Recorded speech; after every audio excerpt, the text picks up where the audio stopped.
সারা বিশ্বে যখন মুসলমানরা তাদের পবিত্র উৎসব ঈদ উল ফিতর উদযাপনে মেতেছে, ঠিক সে সময় যুদ্ধবিরতির চুক্তি ভেঙে ফিলিস্তিনের নিরীহ মানুষের ওপর বর্বরচিত হামলা অব্যাহত রেখেছে দখলদার ইসরায়েল। পবিত্র ঈদের দিনে সেখানে ৬৪ জন ফিলিস্তিনিকে প্রাণ দিতে হয়েছে। গত ১৫ দিন ধরে চলমান সেই হামলার ফলে আবারও ঘর বাড়ি ছেড়ে রাফার পথে ফিলিস্তিনিরা। ফিলিস্তিনের ওপর এমন বর্বর হামলার কারণে প্রায় সময় তাদের পাশে দাঁড়াতে দেখা যায় বিভিন্ন খেলোয়াড়দের। ফুটবল ইতিহাসের সর্বকালের সেরাদের কাতারে থাকা ক্রিশ্চিয়ানো রোনালদোকে প্রায়ই ফিলিস্তিনিদের পাশে দাঁড়াতে দেখা যায়।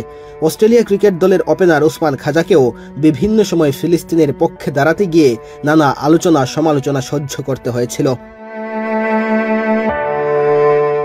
বাংলাদেশ জাতীয় দল ও ইংলিশ প্রিমিয়ার লিগে খেলা তারকা ফুটবলার হামজা চৌধুরীও বিভিন্ন সময় ফিলিস্তিনের পাশে দাঁড়িয়েছেন। এফএ কাপ জয়ের পর মাঠেই ফিলিস্তিনের পতাকা হাতে শিরোপা উদযাপন করেছিলেন এই তারকা।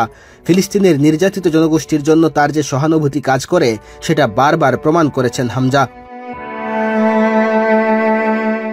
এবারের পবিত্র ঈদ উল ফিতরের দিন যখন আবারও ফিলিস্তিনের ওপর হামলা শুরু করেছে ইসরায়েল, তখন ফিলিস্তিনের প্রতি তার সমর্থন প্রকাশ করলেন হামজা। ঈদের দিনে নিজের ফেসবুক টাইমলাইনে কয়েকটি ছবি পোস্ট করেন তিনি, যেখানে দেখা যায় যুক্তরাজ্যের ওয়েস্ট ব্রিজ ক্রিকেট গ্রাউন্ডে ঈদের নামাজ আদায় করার জন্য অপেক্ষা করছেন। আরেক ছবিতে দেখা যায় কালো জুব্বা পরে বসে আছেন হামজা, তার হাতে একটা ব্রেসলেট যেখানে ফিলিস্তিনের পতাকা অঙ্কন করা। বাংলাদেশের হয়ে হামজা চৌধুরীর খেলা নিয়েছিল আশঙ্কা, তবে সব শঙ্কা কাটিয়ে হামজা বাংলাদেশের জার্সি গায়ে জড়িয়েছেন।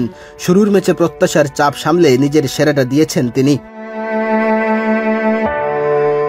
আগামী 10 জুন সিঙ্গাপুরের বিপক্ষে ম্যাচ খেলতে মাঠে নামবে বাংলাদেশ। ঘরের মাঠে আতিথেয়তা দেবে জামাল ভুঁইয়ারা। সব ঠিক থাকলে সেই ম্যাচে ঘরের মাঠে খেলতে আসবেন হামজা।